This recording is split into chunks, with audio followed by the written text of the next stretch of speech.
안녕하십니까. 군의쌤 이강군입니다. 오늘도 군의쌤의 자연건강 치유 이야기로 여러분들과 만나게 되었습니다. 오늘은 음양오행 기질론의 제2강 역학과 청간지지 개요에 대해서 알아보도록 하겠습니다. 지난 시간까지 음양오행의 기초에 대해서 우리가 알아보았죠. 음양오행이란 무엇인가, 그리고 음양오행의 목화토금수의 상생과 상극, 그리고 자연의 변화와 균형의 이치를 설명한 상모의 관계에 대해서 알아보았습니다. 사실은 지난번 1강은 처음에 계획했던 것은 3교시로 계획이 되었었는데 실질적으로 하다 보니까 5교시로 그 강의 시간이 좀 늘어나게 되었습니다. 어떻게 보면 지난 시간에 제1강이 초등학교 1학년 수준이라고 보면 되겠고요. 이번부터 시작하게 되는 제2강이 초등학교 2학년 수준, 그리고 앞으로 진행하게 되는 3강, 4강, 5강, 6강 이렇게 차례대로 초등학교 2학년, 3학년, 4학년, 5학년, 6학년 수준으로 이 강의가 진행된다고 보면 될 것 같습니다. 1단계 음양오행의 기질론은 총 12강으로 이루어져 있기 때문에 앞으로 우리가 강의를 해야 될 내용은 상당히 많습니다.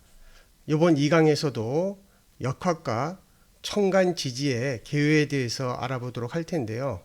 이번 2강은 총 4교시로 구성이 되어 있습니다. 첫 번째 2강 1교시에서는 역경이라는 것이 무엇인가에 대해서 알아보는 시간이 되겠고요. 2교시에서는 역경에서 얘기하고 있는 음양오행의 탄생의 배경에 대해서 알아보도록 하겠습니다. 그리고 3교시에서는 청간인 가불병정, 무기경신임계라고 하는 식간에 대해서 알아보도록 하고요. 2강의 마지막 4교시에서는 지지에 해당되는 자축인묘, 진사오미, 신유술의 12지지의 성질에 대해서도 알아보도록 하겠습니다.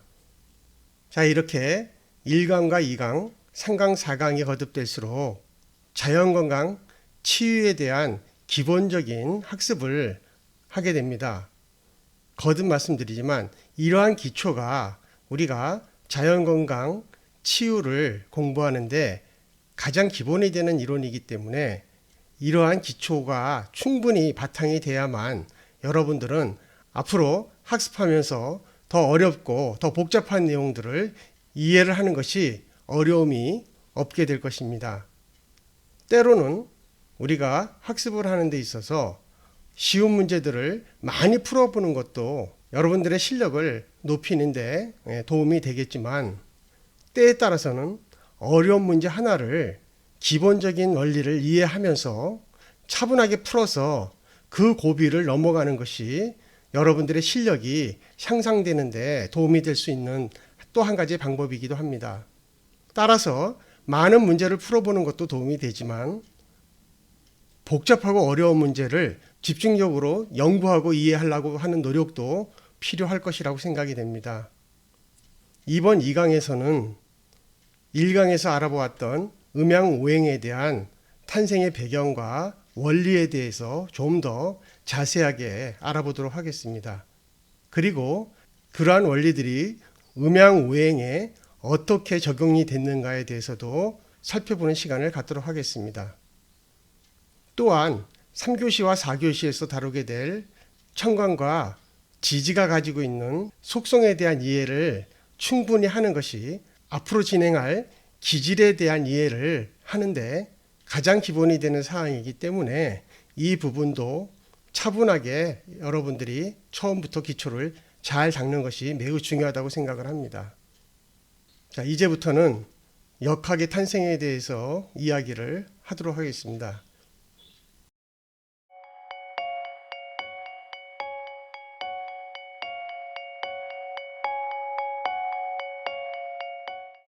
본 2강에서 다루게 될 내용들은 의역동원의 역학이라는 책을 참조했음을 밝혀드립니다.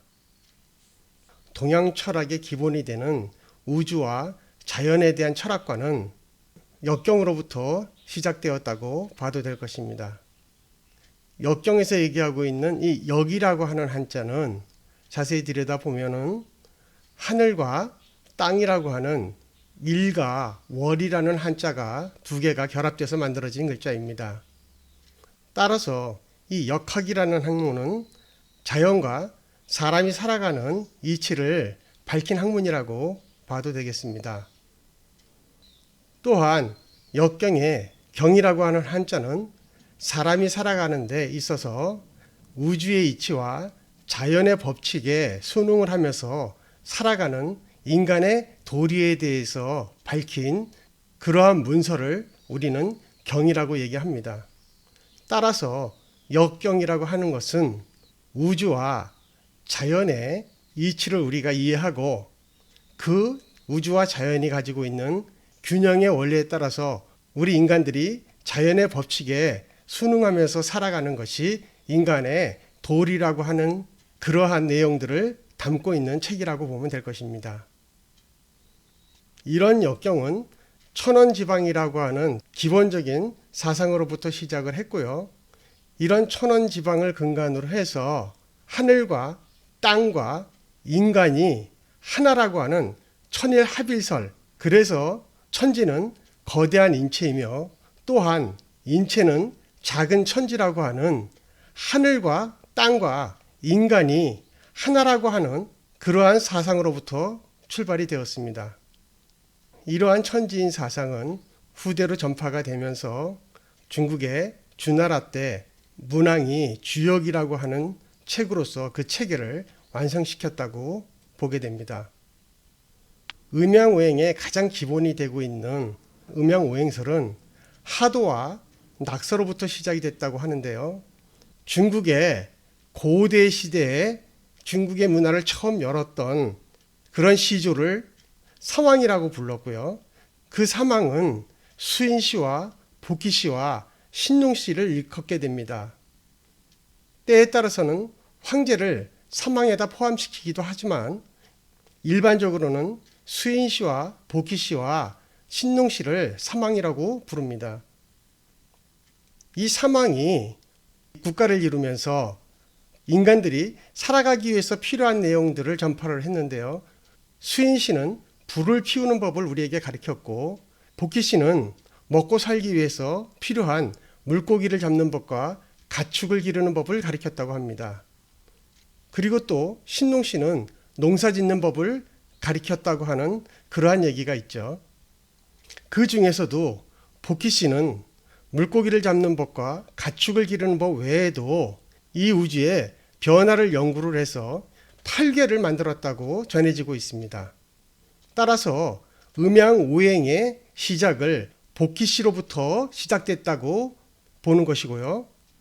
복희씨가 알아내었던 그런 자연의 이치를 황제가 황제의 내경을 통해서 우리의 몸을 치료할 수 있는 의학서를 최초로 만들어내게 되었습니다. 이러한 중국의 사망시대는 BC 3000년으로서 지금으로부터 약 5000년 전이 되겠고요. 아마도 그때 우리의 고조선 시대인 단군 시대와 거의 같은 시대가 아닐까 이렇게 생각을 하고 있습니다. 그리고 문헌에 의하면 이러한 사망들이 동이족의 수령이었다라고 얘기가 되어지고 있기 때문에 일반적으로 동이족이라고 하면 또 우리 고대에 우리 민족을 또 동이족이라고 불렀기 때문에 일부에서는 이런 사망이 우리의 조상이라고도 얘기하는 사람들이 있습니다. 그리고 이러한 내용들을 은나라를 거치고 주나라에 이르러서 주왕과 문왕이 주역이라고 해서 완성을 시켰고 주역의 내용들이 후대에 공자와 공자의 제자들이 그 내용들을 완성시킴으로써 이런 역학에 대한 학문이 오늘날까지 그 맥을 이어오고 있다고 보는 것입니다. 그러면 하도라는 것이 무엇인가에 대해서 알아보도록 하겠습니다. 하도는 복희씨가 진리란 무엇일까 하는 궁금증을 풀기 위해서 하늘과 땅과 자연을 살피던 도중에 어느 날 황하에서 신말이 물속에서 나타나서 하늘로 치솟는 것을 보았는데 그때 신말의 등에서 보았던 것을 다시 복귀해서 그려낸 것이 하도라고 하는 내용입니다. 하도를 가만히 들여다보면 이 하도 안에 우주의 변화의 원리가 이 안에 숨어 있다는 것을 알 수 있게 됩니다. 하도의 가장 안에 위치하고 있는 하얀색의 하나의 점과 또 위에 검은 두 개의 점으로 구성되어 있습니다. 이것은 우주가 황도를 기준으로 해서 두 개로 나눠져 있는 것을 얘기하는 것이고 음과 양으로 이 세상이 구분된다는 것을 의미합니다. 하얀색의 하나인 1은 동지에 해당되는 숫자고 그리고 검은색의 2는 하지에 해당되는 글자가 됩니다. 따라서 하지와 동지가 황도를 기준으로 해서 2등분으로 나누어져서 홀수인 1과 짝수인 2가 만들어졌고요. 이것은 곧 음과 양 또는 낮과 밤으로 구별될 수 있습니다. 그리고 하지와 동지로 나눠졌던 이 두 개의 음과 양의 홀수와 짝수가 또 춘분과 추분이라고 하는 횡으로 3과 4라고 하는 숫자로 다 나누어져서 동서 남북과 봄, 여름, 가을, 겨울이라고 하는 4개의 방위와 4계절을 만들어내게 되었습니다. 낮과 밤이 어둠과 밝음, 밝음과 어둠이 교차가 되면서 소음과 태음, 소양과 태양으로 사상이라고 하는 사방이 만들어지고 그 가운데 중앙에 5라는 숫자가 완성됨으로써 1, 2, 3, 4, 5라고 하는 이 5가지의 생수가 완성이 되었습니다. 그리고 마지막에 완성된 중앙의 5를 성수라고 부르게 됩니다. 이것이 사상론에 기반한 음양중 이론을 만들어내게 된 계기가 된 것입니다. 이러한 사상론은 또다시 자연의 기후가 변화함에 따라서 만들어내는 풍한 서습조라고 하는 육기의 활동에 의해서 삼음, 삼양이라고 하는 이론으로 또 확대해서 발전하게 됩니다.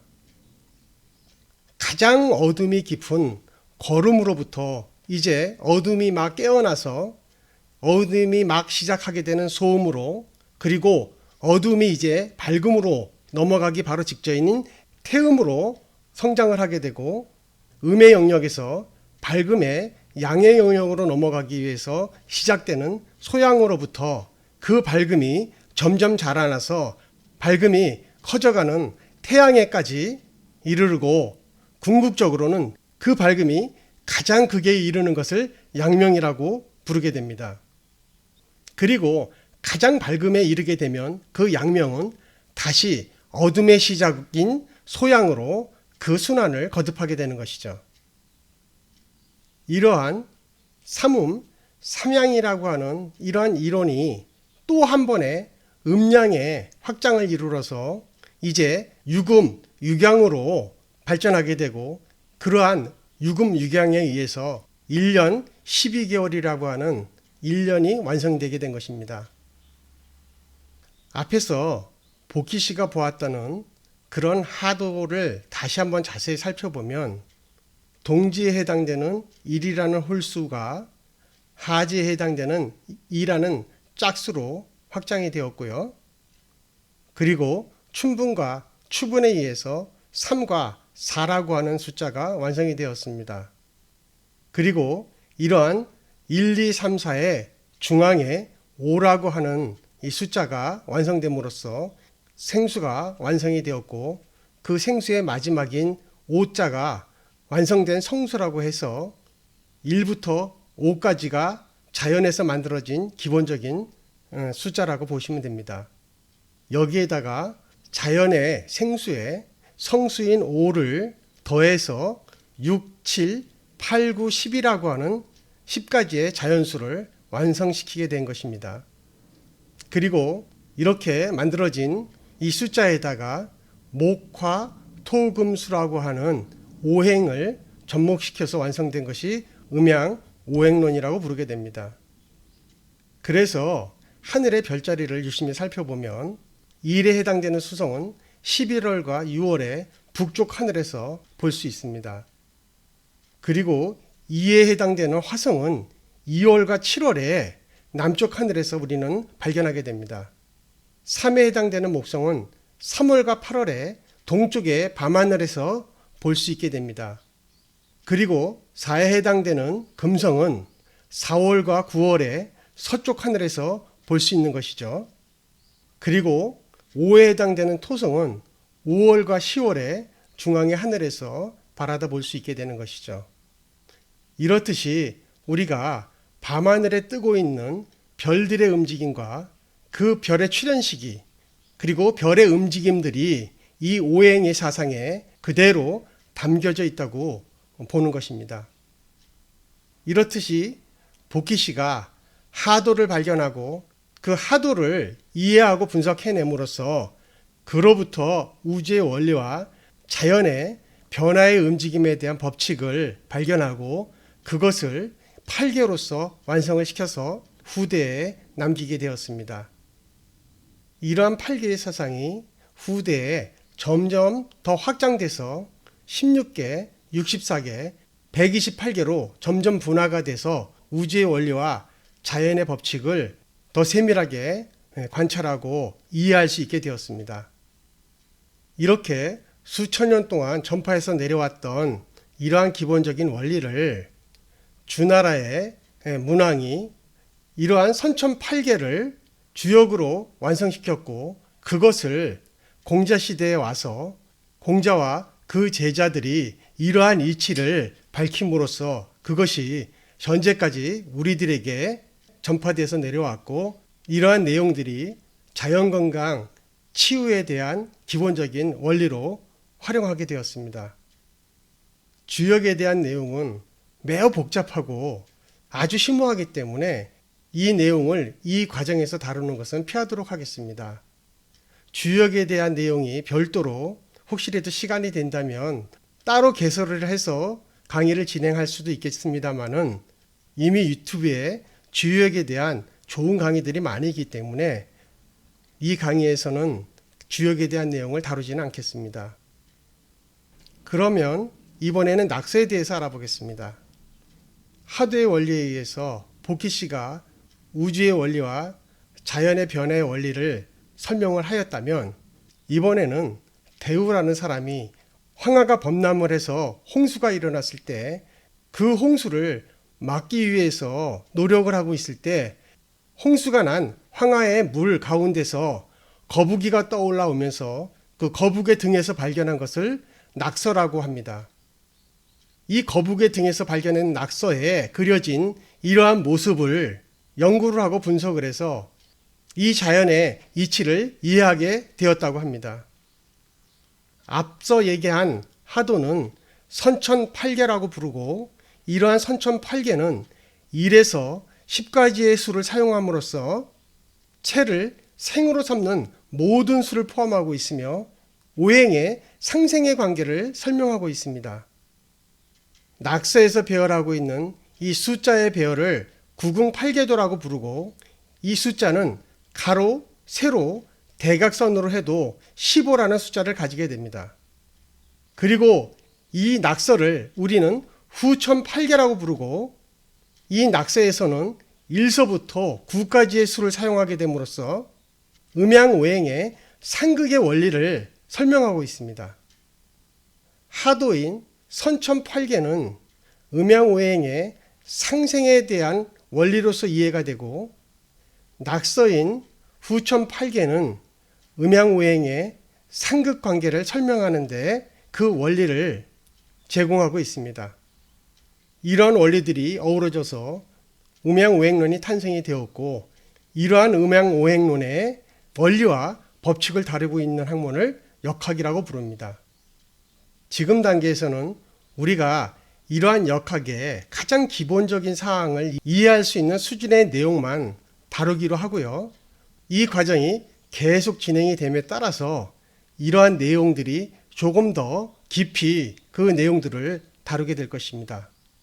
현재 수준에서 더 깊은 내용을 다루게 되면 아직은 우리가 이것을 이해할 수 있을 만큼의 학습이 되어 있지 않기 때문에 이 단계에서는 이 정도까지만 우리가 이해하고 넘어가도록 하겠습니다.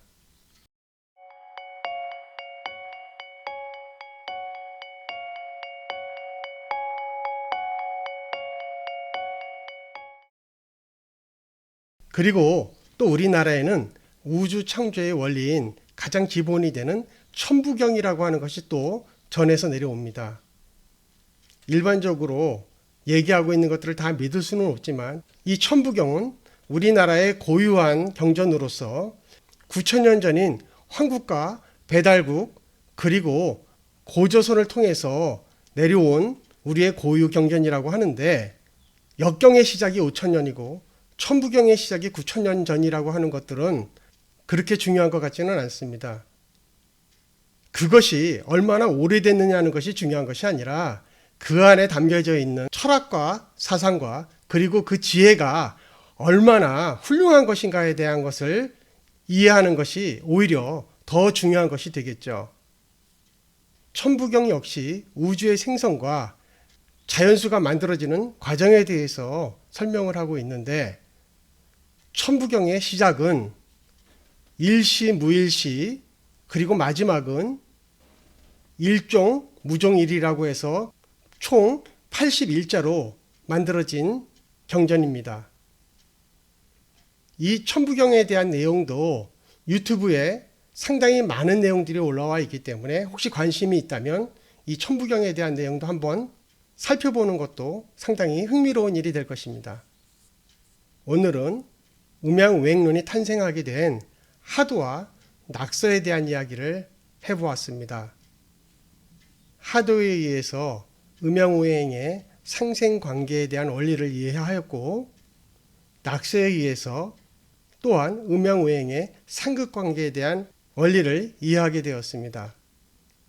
그리고 이러한 하도와 낙서가 선천팔계와 후천팔계로서 우주와 자연의 변화의 원리를 설명하는 근거에 대해서 알아보았습니다. 다음 시간에는 이러한 하도와 낙서에 의해서 설명되고 있는 음양우행의 원리가 지난번 1강에서 알아보았던 상생과 상극 그리고 상무의 관계와 어떻게 연계가 되는지에 대해서 알아보는 시간을 갖도록 하겠습니다. 오늘 강의가 조금 어려웠다고 생각되시나요? 이렇듯이 이 과정이 한 강 한 강 올라감으로써 그 강의의 내용들이 조금씩 어려워질 수 있습니다. 하지만 2단계에서 이러한 내용들의 기본을 단단히 다지고 가는 것이 이 공부를 하는데 굉장히 중요한 내용들을 포함하고 있습니다. 당분간은 이렇듯이 다소 재미없는 내용이지만 어쩔 수 없이 이러한 내용을 다룰 수밖에 없습니다. 그리고 그러한 기본이 어느 정도 갖춰지게 되면 그 다음부터는 좀 편안하게 이 강의를 들을 수 있게 될 것입니다. 오늘 자연건강 치유 이야기 제2강 음양우행 기질론 역학 이야기는 여기까지 마치도록 하겠습니다.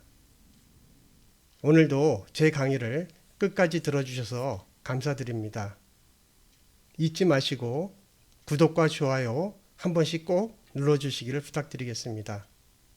그러면 다음 시간에 역학과 음양오행의 상생상극간의 관계에 대한 내용으로 다시 만나 뵙도록 하겠습니다. 끝까지 이 강의를 들어주셔서 감사드립니다. 감사합니다.